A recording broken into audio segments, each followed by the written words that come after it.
आयुब की पत्री उसका 8 अध्याय और 4 वचन। हालेलुया, परमेश्वर का धन्यवाद हो। यदि तेरे लड़के वालों ने उसके विरुद्ध पाप किया है तो उसने उनको उनके अपराध का फल भुगताया है।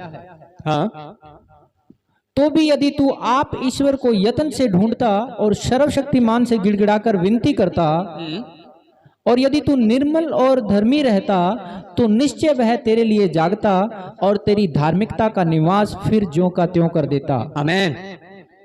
उसका एक दोस्त है बिलदाद, वो आयुब पे दोष लगा रहा है, निश्चय ही तेरे लड़कों ने कोई पाप किया है जिसका दंड परमेश्वर ने उन्हें भुगताया है। अगर तुझ में धार्मिकता होती, अगर तू निष्पाप होता, तो जो विपत्ति तुझ पे आई है, इसी परीक्षा में, इसी परेशानी में अगर गिड़गिड़ा करके तू उससे प्रार्थना करता तो क्या वो तेरी नहीं सुनता?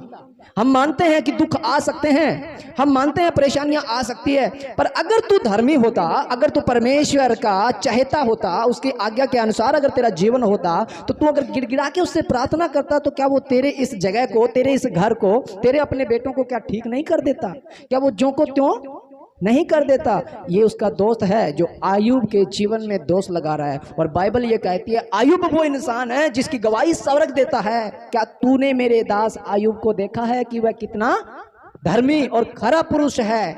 परमेश्वर गवाही देता है आयुब की। क्या तूने मेरे दास, मेरे बेटे आयुब को देखा है कि वह पृथ्वी पर कितना धर्मी और खरा मनुष्य है? उसके सम्मान कोई नहीं है। और एक बिलदाद है जो ज्ञान लेके आ गया, जो उठा करके पोथी उठा करके कि परमेश्वर का ज्ञान मुझसे सीख। मैं बताता हूं, बाइबल ये कहती है यदि कोई धर्मी जन प्रार्थना करे तो परमेश्वर उसकी प्रार्थना को सुनता है, क्योंकि धर्मी जन की प्रार्थना से बहुत कुछ हो सकता है। पढ़ते हैं ना इस वचन को? बिलदाद कह रहा है अगर तू धर्मी होता तो वो जो वचन हम लोग पढ़ते हैं वो तू अगर पढ़ता, तेरे दिल में ये बात होती, तू प्रार्थना करता, तो क्या वो तेरी नहीं सुनता? पक्का तू भी पापी ही होगा। हालेलुया। आयुब सुन रहा है और उसे अपनी क्वालिटी बता रहा है, तुम मेरे साथ ऐसा बर्ताव क्यों कर रहे हो? क्या तुम मुझे नहीं जानते? क्या मैंने कभी किसी का दिल दुखाया है? क्या मैंने किसी की भेड़ बकरियां चुराई है? क्या मैंने अपनी आंखें किसी पराई स्त्री की तरफ उठाई है? क्या मैंने किसी बहन बेटी को सताया है? मैं समय समय के अनुसार उसे भेंट चढ़ाता रहा हूं। मैं अपने पांव को फूंक फूंक करके धरता था। भला होता जिस दिन मैं पैदा हुआ वो दिन ही ना होता। वो धिक्कारता है उस जन्मदिन को। भला होता जिस दिन मैं पैदा हुआ वो दिन ही ना होता, वो गर्भ ही ना ठहरता। भला होता कि मेरी दशा उसके समान होती जो अधर में ही गिर जाते हैं। भला होता मेरा जीवन उसके समान होता जो प्रकाश को देखते ही नहीं। बच्चे पैदा होते ही जो मर जाते हैं उसके विषय में, काश मैं पैदा हो भी गया तो भी मर जाता, काश मैं गर्भ में था तो अधर में ही गिर जाता, काश वो गर्भ ना ठहरता या वो दिन ही ना रहता।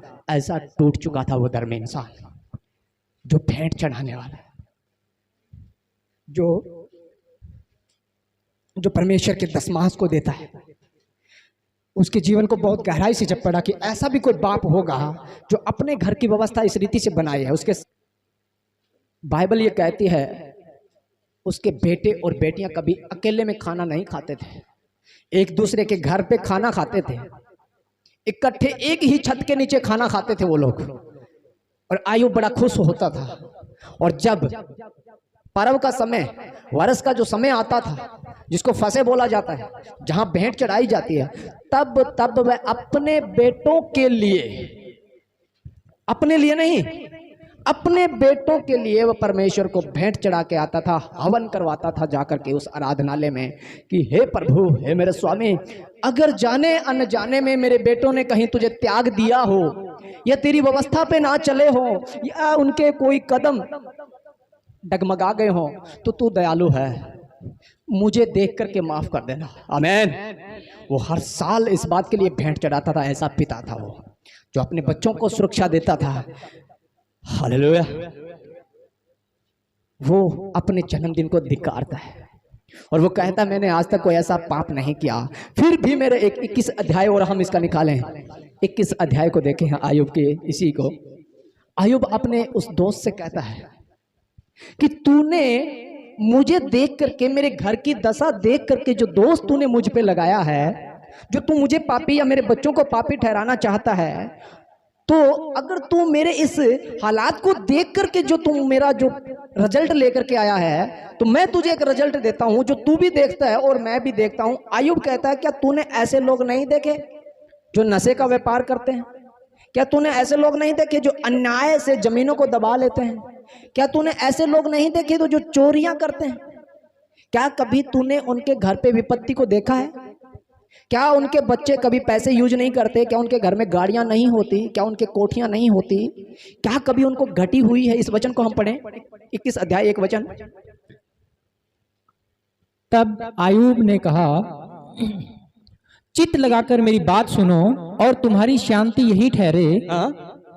मेरी कुछ तो सहो कि मैं भी बातें करूं, और जब मैं बातें कर चुकूं तब पीछे ठट्टा करना। क्या मैं किसी मनुष्य की दुहाई देता हूं, फिर मैं अधीर क्यों न हूं?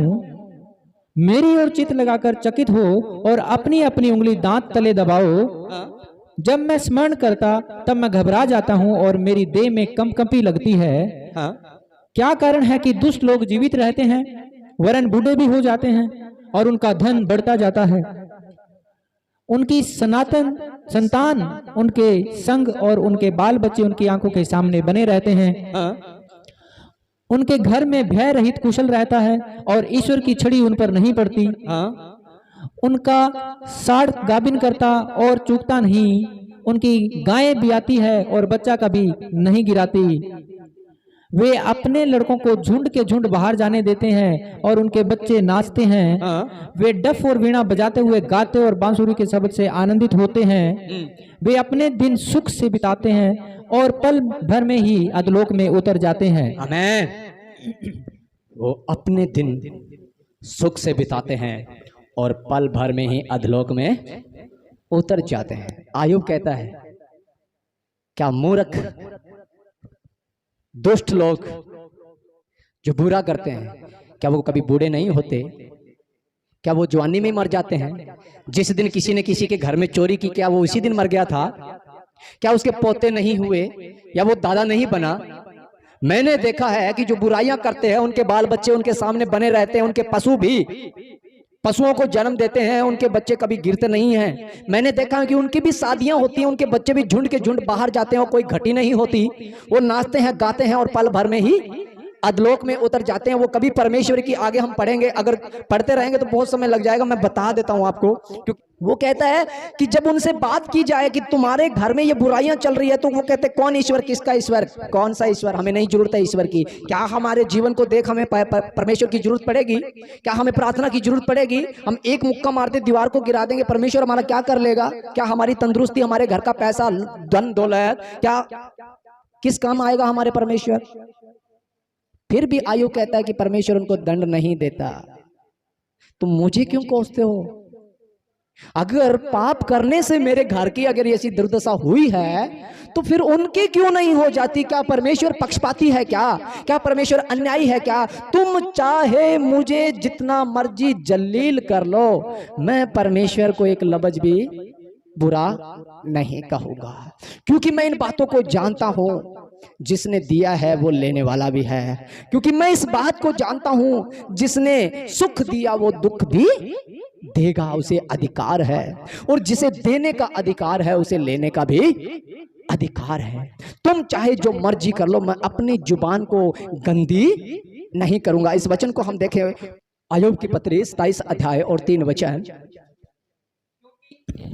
क्योंकि अब तक मेरी सांस बराबर आती है और ईश्वर का आत्मा मेरे नथनों में बना है। क्योंकि अब तक मुझ में श्वास है और उसका आत्मा मुझ में है, वो मुझे गवाही देता है कि वो जिंदा परमेश्वर है, मैं उसका बेटा हूं। वो मुझे झोंका त्यों कर देगा, क्योंकि अब तक मेरी आत्मा मुझे इस बात से कोई भी परेशान नहीं करती। तुम मुझे क्यों गिराना चाहते हो? आगे पढ़ें।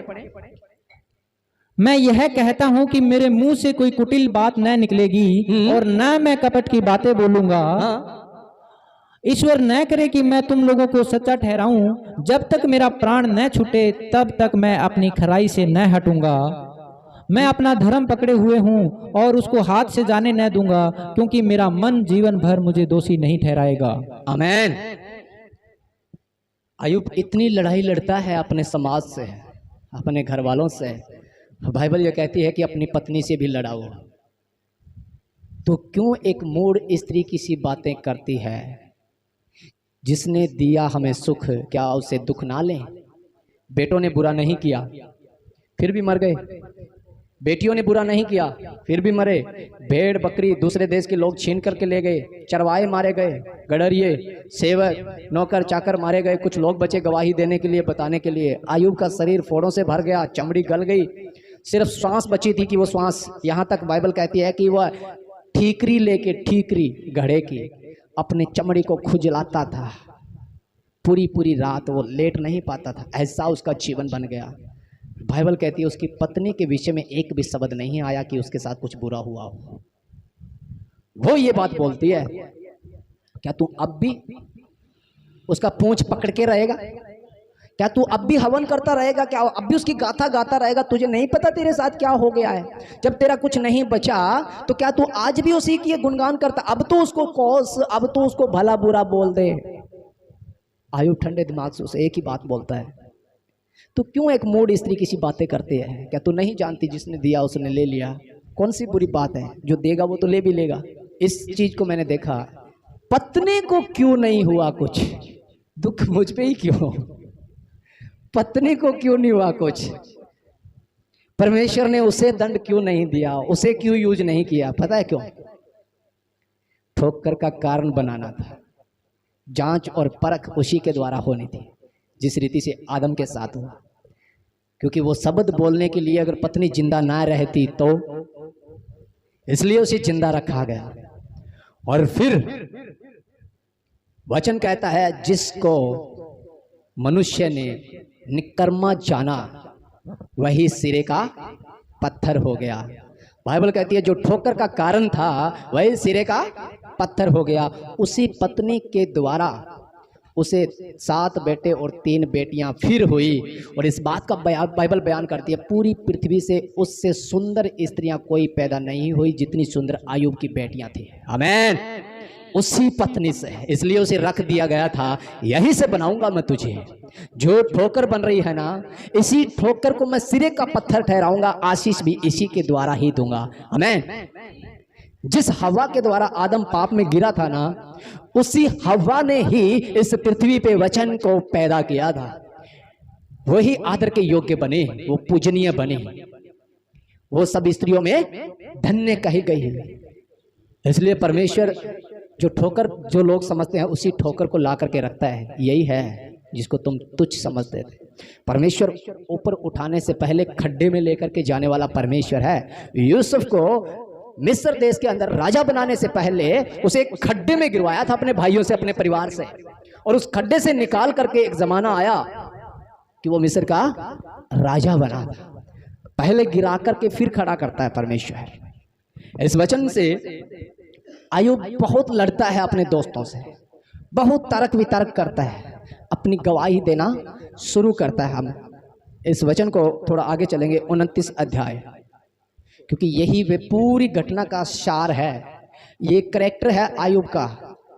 आप कल्पना नहीं करोगे, मैं इस अध्याय को बार बार पढ़ता हूँ और फिर मैं आंखें बंद करके कोरियोग्राफी करता हूँ, एक पिक्चर सी बना के देखता हूँ कि कैसा इंसान होगा वो। आप इसको फील करना, एक एक शब्द को पकड़ना कि वो कैसा इंसान होगा जिसके साथ इतनी बड़ी ट्रेजेडी, इतना बड़ा हादसा उसके जीवन में बेफिजूल में हुआ। पर बेफिजूल तो मैं मानता हूं कुछ भी नहीं होता, कुछ तो कमियां हम में होती है इस बात की। आइए इसे 29 अध्याय के एक वचन से पढ़ें।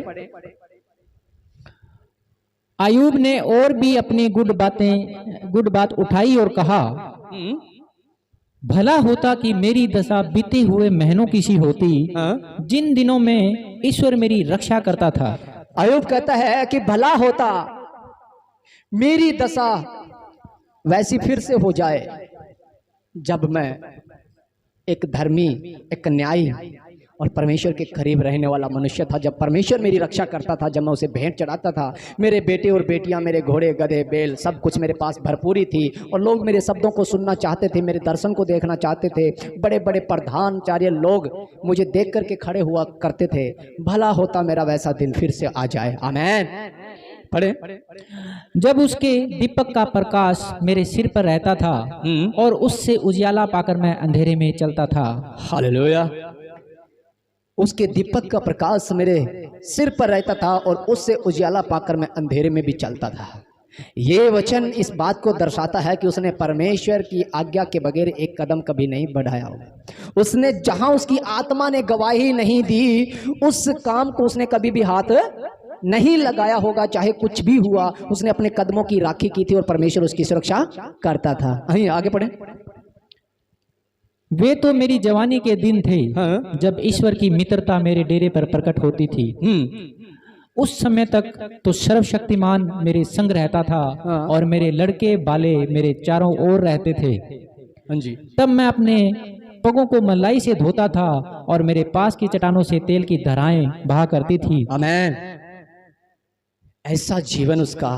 वो कहता है तब मैं अपने पाँव को मलाई से धोता था। खाने को नहीं मिलती होगी ना। आयु कहता है अपने पाँव को मैं मलाई से धोता था। मेरे बच्चे मेरे चारों तरफ, परमेश्वर उनकी सुरक्षा करता था। मेरी चट्टान यहोवा ही था। मेरे घर का नूर यहोवा ही था। मेरे घर पे उजियाला सूर्य नहीं करता था, परमेश्वर खुद करता था। ऐसा मेरा जीवन था। आगे पढ़े। जब जब मैं नगर के फाटक की ओर चलकर खुले स्थान में अपने बैठने का स्थान तैयार करता था, तब तब जवान मुझे देखकर छिप जाते और पुरनिये उठकर खड़े हो जाते थे। जब जब मैं नगर के फाटक की ओर चलता था, खुले मैदान में जब जाता था किसी गांव की तरफ, तो आयु कहता है जवान लड़के छिप जाते थे। दादाजी आ रहे हैं। आयु पता नहीं क्या बोल देंगे, शर्म के मारे छिप जाते थे। ऐसा एक जीवन आयु का, ऐसा वैभव एक इंसान का, ऐसी इज्जत उसने बनाई थी। और यहां लिखा हुआ है कि पुरनिये बुजुर्ग लोग समझदार उठ खड़े थे। आयु जी आ गए। बुजुर्ग से बुजुर्ग उठ खड़े होते थे। क्या था उसमें ऐसा? कौन सी उसमें ऐसी क्वालिटी थी? आज हमारे बीच में अगर कोई ऐसा शख्स आ जाए, पूरा भवन उसकी तरफ देख करके और रोंग खड़े हो जाए और ऐसे फील करें कि परमेश्वर आ गया और खड़े हो जाएं और अपने पलकों को बिछा दें, कैसा जीवन हो सकता है? वो अय्यूब का ऐसा जीवन था। हालेलुया। वो जब गली से गुजरता था, जिस नगर को वो जाता था, वो कहता है जवान तो छिप ही जाते थे। वो तो मेरे सामने भी नहीं आना चाहते थे कि दादा पता नहीं कौन सा शब्द बोल देगा, पता नहीं क्या बोलेगा कि मैं कैसे खड़ा था। डरते थे, खड़ा होने के लिए कांपते थे वो लोग भी। हम इसके सामने खड़े भी हों तो कैसे? कई बार नहीं होता हमसे, जब कोई गलतियां हो जाती है थाने में या कहीं खड़ा होना पड़ जाता है, अच्छा सामने होता है, तो ऐसे हम देखते हैं कि कोई इसको गुस्सा ना आ जाए, ऐसे खड़े होंगे, कभी ऐसे, कभी पीछे हाथ करेंगे, कितनी शर्मिंदगी सी, कभी गर्दन को नीचे करेंगे, कॉलर भी सेट कर लेंगे, कहीं यहाँ नहीं कि तू ऐसे क्यों खड़ा है। इतना भय बच्चे अय्यूब से करते थे। ऐसा जीवन अय्यूब का। और पुरनिये खड़े हो जाते थे, जगह देते थे, निकल जाए। आगे पढ़े। हकीम लोग भी बोलने से रुक जाते और हाथ से मुंह मुंदे रहते थे। हाकिम न्याय करने वाले, जो न्याय चुकाते थे, सजा देने का अधिकार रखते थे। थाने में अगर अय्यूब चला गया तो असच्चो भी अपनी कुर्सी छोड़ के अब यही करेगा, अब मेरे बस की बात है नहीं है, अपनी जुबान पे लोक लगा लेते थे। एसपी डीएसपी भी आ गए, नहीं अब ये अय्यूब आ गया, अब मैं क्या बोलूँ, बोल जो करेंगे कर देंगे।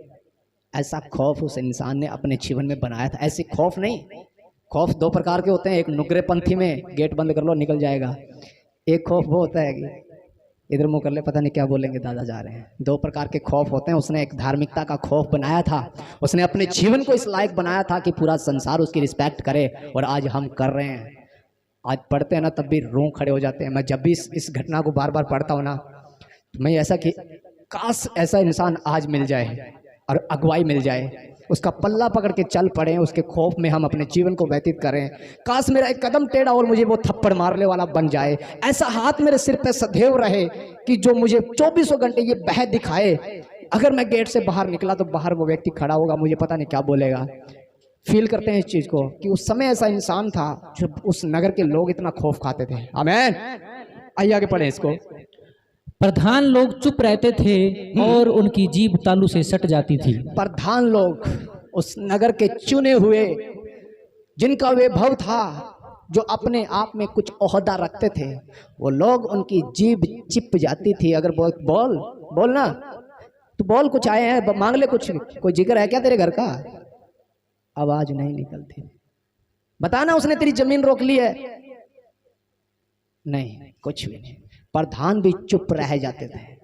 क्यों? जो कुछ न्याय करना होता था आयूब ने करना होता था। जो शब्द उसके मुख से निकल गया, दैट्स ऑल, उस पर ठप्पा लग जाता था। फाइनल है, कोई ताकत नहीं थी उसे फिर से उखाड़ दे। आगे पढ़े।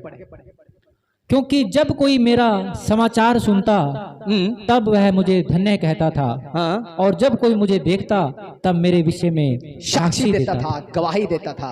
हाँ जी, आगे पढ़े। क्योंकि मैं दुहाई देने वाले दीन जन को और असहाय अनाथ को भी छुड़ाता था। जो इस वचन को कितने लोगों ने समझा है जो अभी पढ़ा है? क्योंकि मैं दुहाई देने वाले दीन जन को और असहाय अनाथ को भी छुड़ाता था। कितने लोग समझ पा रहे हैं? असहाय, जिसका कोई सहारा नहीं, अनाथ, जो किसी के चुंगल में फंसा हुआ है, किसी कारणवश शीरी रख लिया, घर में परेशानी चल रही है, एडवांस पैसा उठाता जा रहा है और 5 लाख रुपए कर्जा हो गया, ब्याज में कमा रहा है, पूरा जीवन चला जाएगा ब्याज में, क्योंकि 18,000 साल का अगर ब्याज है तो शीरी रहने का 18,000 ही मिलता है। कलम कायम रहेगी तो जीवन अधीन ही रहेगा। आयूब को अगर पता चला गया, किसी ने बोल दिया या उसने आके, दादा मैं नहीं जीवन में बच पाऊंगा, मेरा इतना कर्जा वो माफ नहीं करेगा, उठा दे उसको और चल तेरे घर भाग जा। आमीन। वह ऐसा इंसान था, असहाय को भी छुड़ाता था, अनाथों का न्याय वो चुकाने वाला इंसान था। हाँ जी। जो नाश होने पर था मुझे आशीर्वाद देता था और मेरे कारण विधवा आनंद के मारे गाती थी। जो नष्ट होने पर था वो मुझे आशीष देता था। बीमारों को उसने कभी अकेला नहीं छोड़ा। दवाई पानी का जो भी खर्च, चाहे अगर किसी ने फहा लेने की भी कोशिश की होगी, पंखे के लटकने की भी अगर किसी ने कोशिश की, तो उसे बुला करके पूछा, बेटे जीवन में परेशानी क्या है? शादी नहीं हो रही, हो जाएगी। रुकावट किस बात की? नौकरी नहीं है, चल काम कर खेत में। सब कुछ प्रबंध आयूब करता था। विधवाओं का न्याय चुकाना, कौन नहीं है तुम्हारे घर में काम करने वाला? कोई नहीं है। हर महीने राशन जाना चाहिए इसके घर, इसे कभी घटी ना हो। आयूब के घर से जाता था। कितना धनाढ़ इंसान होगा वो, कैसा धर्मी इंसान होगा वो, बाइबल हमें बताती है। हमने वहाँ जीवन जी के तो नहीं देखा, पर अनुभव तो कर पाते हैं एक एक शब्दों को जब देखते हैं। तो ऐसे मतलब समझ नहीं आता कि वो कैसा एक देश होगा जहाँ पे ऐसे लोग रहते हैं और कैसा जीवन होगा उन लोगों को। आज तरह से जाते हैं, कोई एक मंत्री ऐसा मिल जाए कि जाते वो मेरी सुन ले। सोचते हैं ना, सच बताना, तड़पते हैं ना। टीचर भी नहीं मिलता स्कूल में पहली बार सुनने के लिए, तो मंत्री तो बहुत दूर है। ऐसा इंसान था उस समय में जिसका नाम आयूब बोला गया है। आगे पढ़े। मैं धर्म को पहने रहा। हाँ। और वह मुझे ढांके रहा। हाँ। मेरा न्याय का काम मेरे लिए बागे और सुंदर पगड़ी का काम देता था।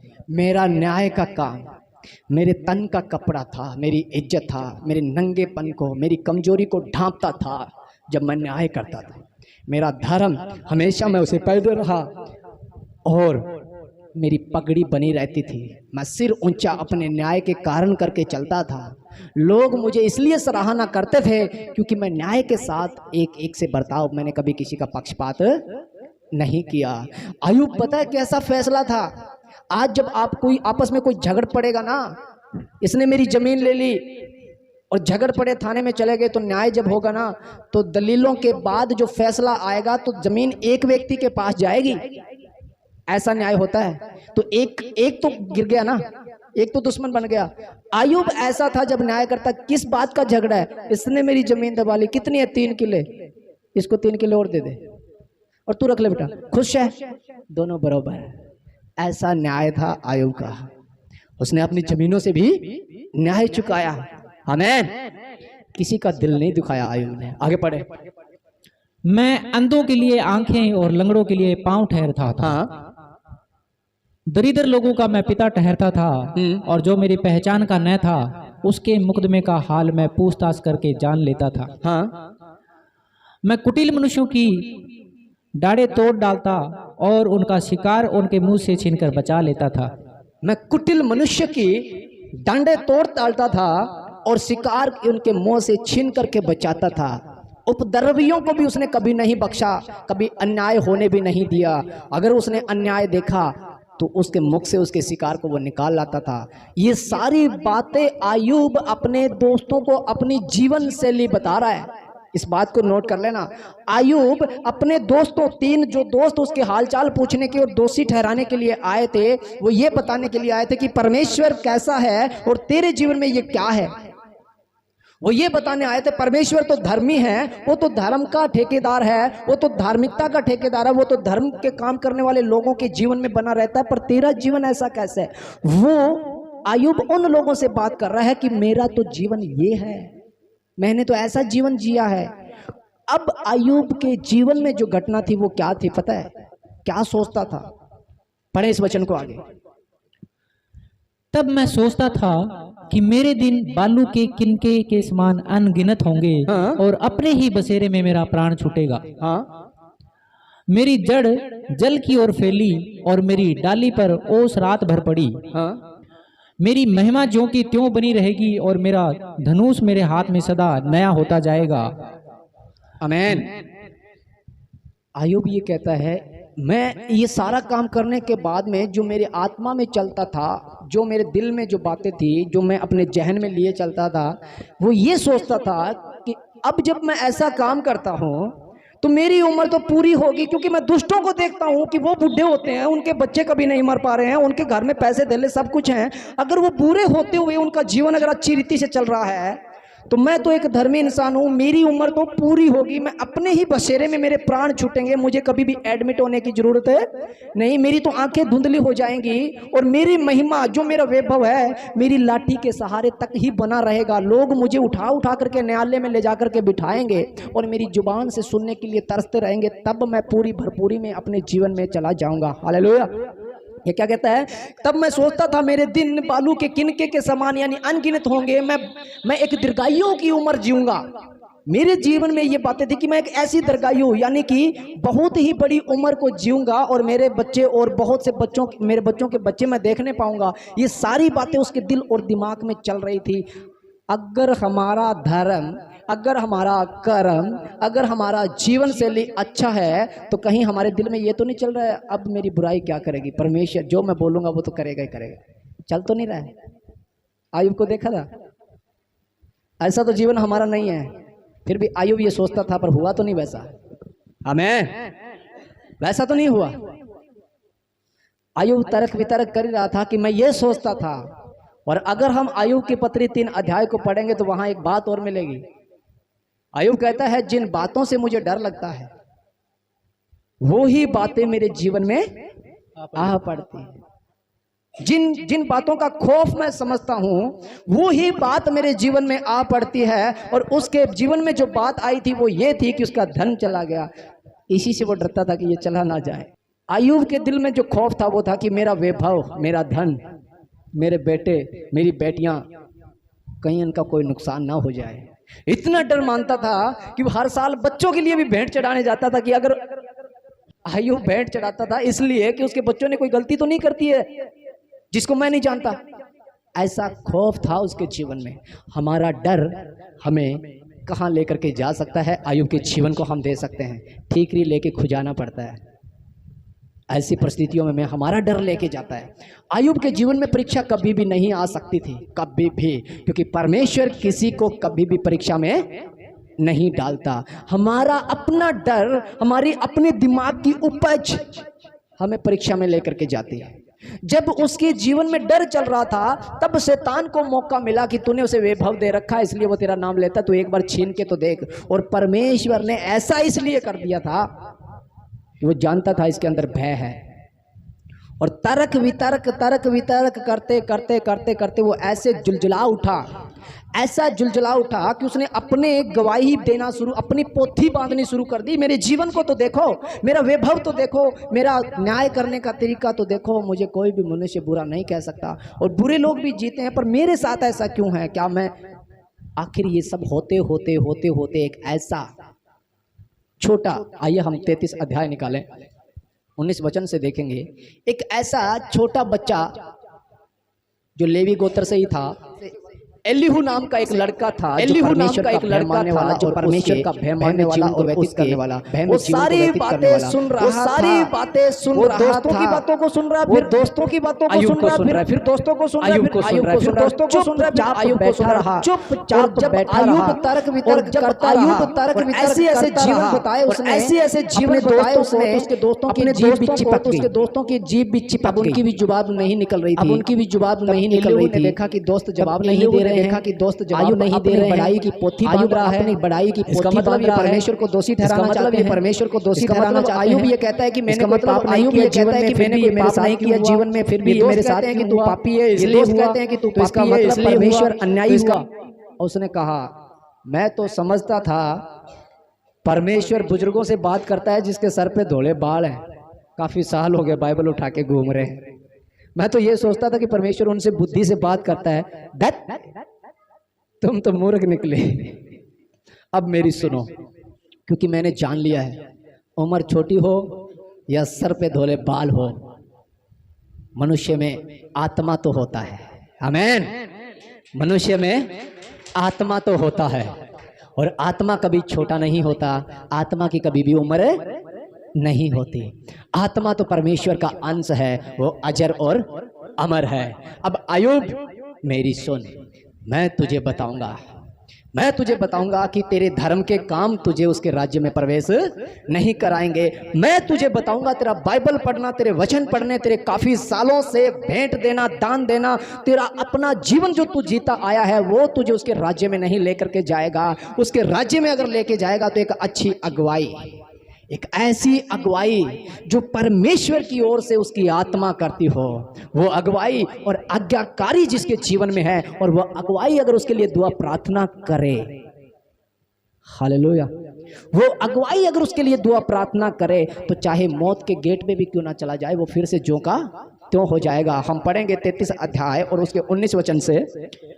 उसे ताड़ना भी होती है। हाँ, ये एलियू बोल रहा है, ये जो एलियू है ये बोल रहा है अय्यूब से कि सुन, 7 वचन, हम 32 अध्याय के 7 वचन से हम देखें। मैं सोचता था जो आयु में बड़े हैं वे ही बात करें और जो बहुत वर्ष के हैं वे ही बुद्धि सिखाए, परंतु मनुष्य में आत्मा तो है ही, सर्वशक्तिमान की दी हुई सांस जो उन्हें समझाने की शक्ति देता है। जो बुद्धिमान है वे बड़ी आयु के लोग ही नहीं और न्याय समझाने वाले बूढ़े ही नहीं होते। इसलिए मैं कहता हूं मेरी भी सुनो, मैं अपना विचार बताऊंगा।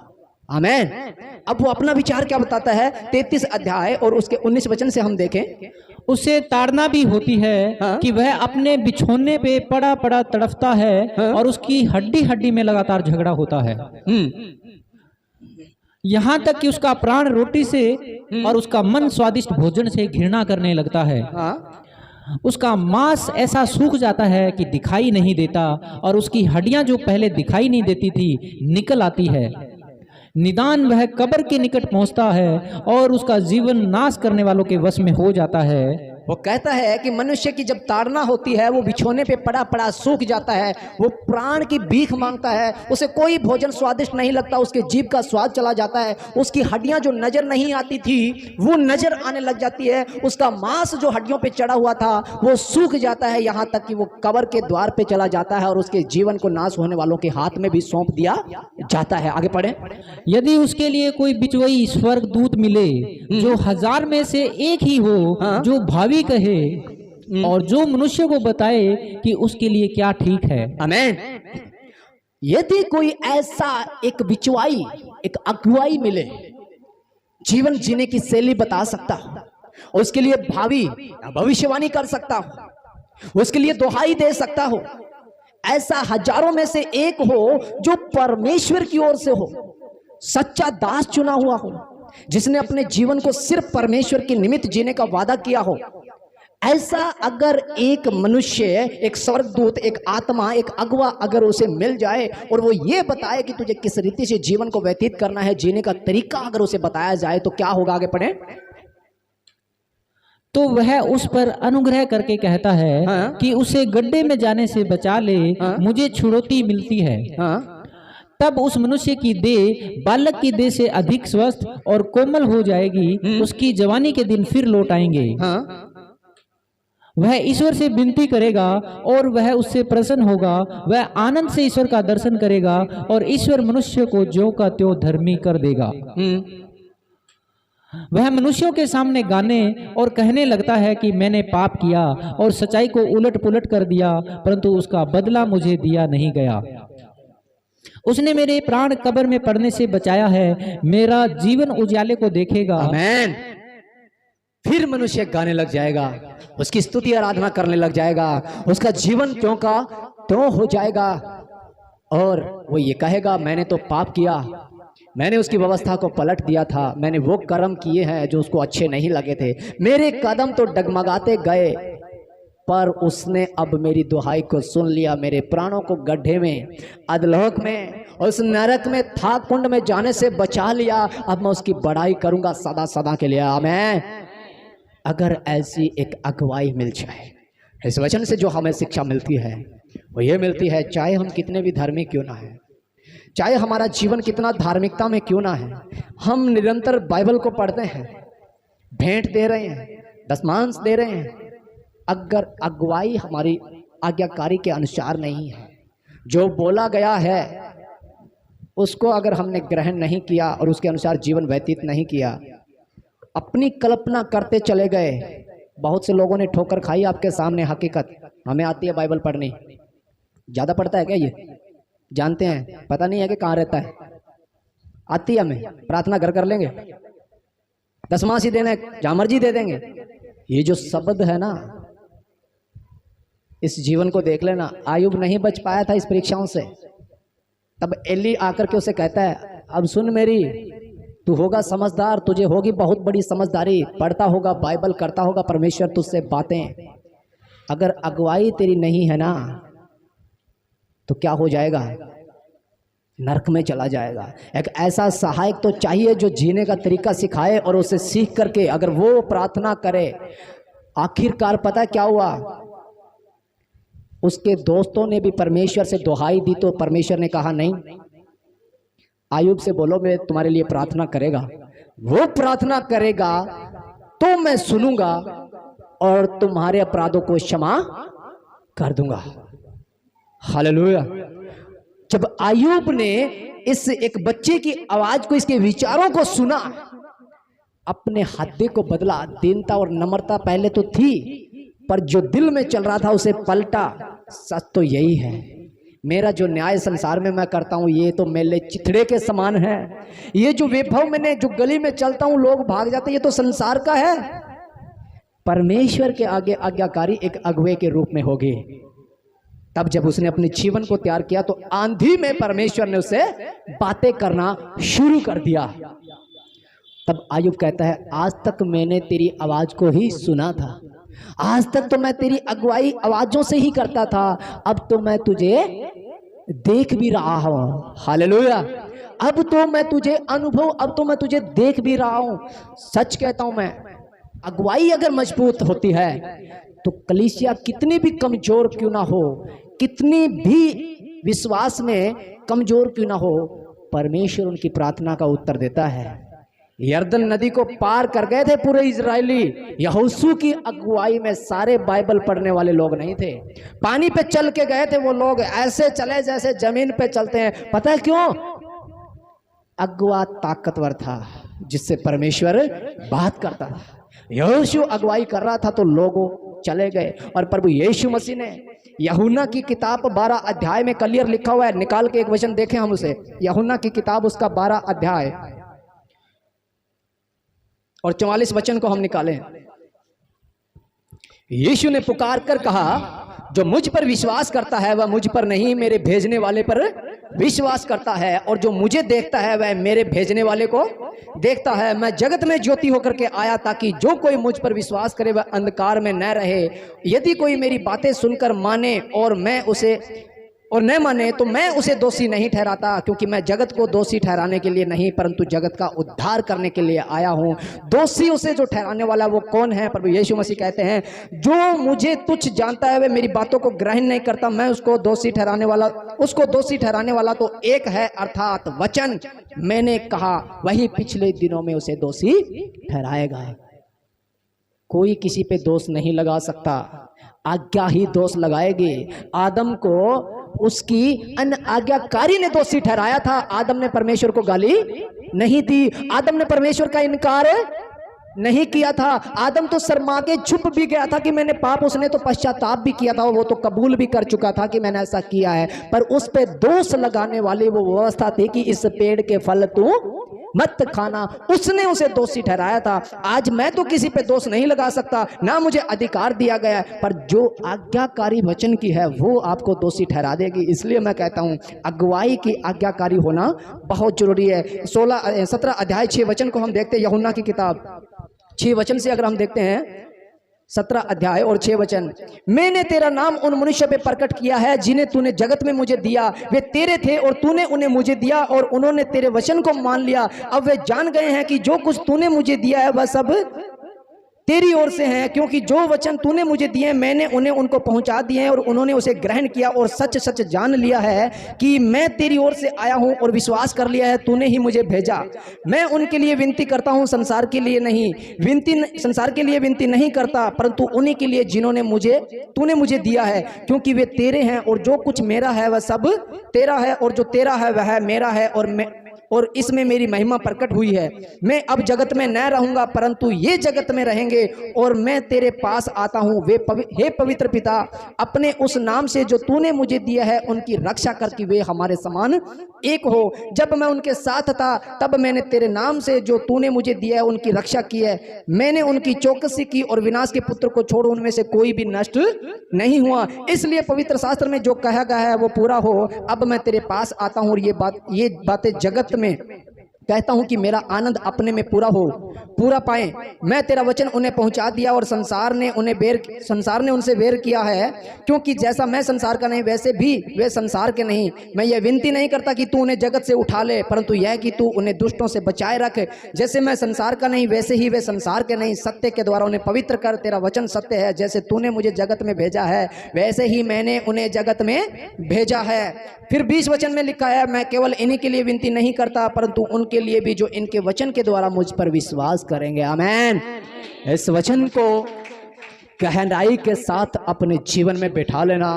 प्रभु यीशु मसीह ने सबसे पहले कहा, हे पिता, इन्होंने मेरे वचन पे विश्वास किया है जो तूने मुझे दिया है। इसे समझ लेना। प्रभु यीशु मसीह अपने पिता से प्रार्थना करता है कि इन्होंने मुझे मान लिया है। अगुओं से कहता है वो, इन्होंने मुझे मान लिया है, इन्होंने मेरी बातों पे विश्वास किया है। जैसे तूने मुझे दिया मैंने इनको भी दे दिया। और अब मैं विनती करता हूं कि जो मैंने इनको दिया है अब उनके लिए भी विनती करता हूं कि जो इनकी सुने तो उन्हें भी सुरक्षा देना। हालेलुया। जो इन पे विश्वास करे, जिस प्रकार से उन्होंने मुझे तेरे नाम से ग्रहण किया उसी प्रकार से इनको भी संसार मेरे नाम से ग्रहण करने पाए, ऐसा इन्हें वरदान दे। और वचन में लिखा, जो तुम्हें ग्रहण करता है वो तुम्हें नहीं मुझे ग्रहण करता है।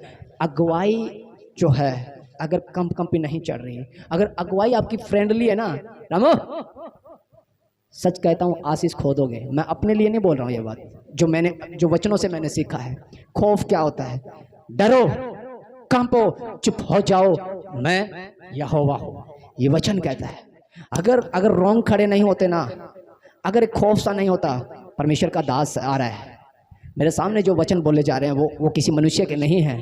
परमेश्वर हमसे बात करता है, आशीष उसी की है। वो विश्वास में अगर कमजोर भी होगा तो वचन कहता है, जा बेटी, तेरे विश्वास ने तुझे चंगा किया और चंगाई पालेंगे। एक तो ऐसी भी थी, क्या किसी ने तुझे दंड नहीं दिया? नहीं प्रभु, जा मैं भी तुझे नहीं देता। फिर से पाप मत करना। आज इस बात को जहन में बिठा लेना, अगवा किसी का कोई भी क्यों ना है, अगवाई मजबूत इसलिए बनेगी जब आज्ञाकारी बच्चे होंगे, आज्ञाकारी कलीसिया होगी और आज्ञा के अनुसार वचनों में बने रहेंगे। नहीं तो सबसे पहले जो व्यवस्था बिगड़ी थी वो आज्ञा के न मानने से बिगड़ी थी। पूरा संसार भुगत रहा है उस बात को। हमें आज्ञाकारी में रहना है। आशीषें, बरकतें, चंगाइयाँ परमेश्वर ने हमें दिए, वो हमारी है, कोई नहीं छीन सकता। दुनिया की कोई ताकत नहीं है जो हमसे छीन ले। वो परमेश्वर ने स्पष्ट, प्रभु यीशु मसीह ने दुआ प्रार्थना किया है, प्रभु मैं इनके लिए प्रार्थना करता हूं जो इन पे विश्वास करेगा वो मुझ पे विश्वास करेगा, और जिस प्रकार से मैंने तेरे नाम से इनकी रक्षा की है इसी प्रकार से ये मेरे नाम से इनकी रक्षा करने पाए, और वैसा हो जाएगा क्योंकि उसकी दुआ कभी खाली नहीं जाती। वो हमारा सर्वशक्तिमान परमेश्वर है। और इन वचनों से परमेश्वर में बहुतायत के साथ आशीषें दें। आज ये दृढ़ निश्चय कर लें, हमारी अगुवाई परमेश्वर से, किसी मनुष्य से नहीं है। और इतना खौफ बना लें कि सामने अगर कोई व्यक्ति खड़ा है वो व्यक्ति नहीं है, वो परमेश्वर के रूप में वचन है जो मुझसे बात करना चाहता है, जो मेरी जीवन शैली। एल्यू छोटा बच्चा ही था, आयूब से कहा तू मेरी सुन। आयूब के जीवन को हमने पढ़ा, ऐसा मनुष्य अभी नहीं मिलेगा। वहां पे एली धड़ाके से बात करता है, मेरे विचार सुन, अगर तेरी अगुवाई ऐसी नहीं है ना तो तू बच नहीं पाएगा। और ऐसे ही उसने कबूल किया और वचन कहता है कि वो फिर से जिंदा हुआ, वो फिर से तंदुरुस्त बना और उसका वैभव, बाइबल ये कहती है फिर उसके बेटे और बेटियां हुई और उससे भी 7 गुना ज्यादा परमेश्वर ने दिया। और उसके बाद उसने 4 पीढ़ी और देखी, 4 पीढ़ी, 140 साल तक और जिया वो, और दीर्घायु में मरा। जो उसने कल्पना की थी ना वो परमेश्वर ने पूरी की थी उसकी। हालेलुया। आपकी भी होगी जो आप कल्पना, पर जीवन वैसा होना चाहिए। पर अगर किसी ने भी एक इस वचन की गांठ बांध ली, वो जीवन जो आज है नहीं रहेगा। हकीकत कहता हूँ, पलट जाएगा सब कुछ। आप फिर से खड़े हो जाओगे और परमेश्वर आपको आशीष देगा। आइए हम सब खड़े हो जाएं और उसकी महिमा में जाएं। हालेलुया।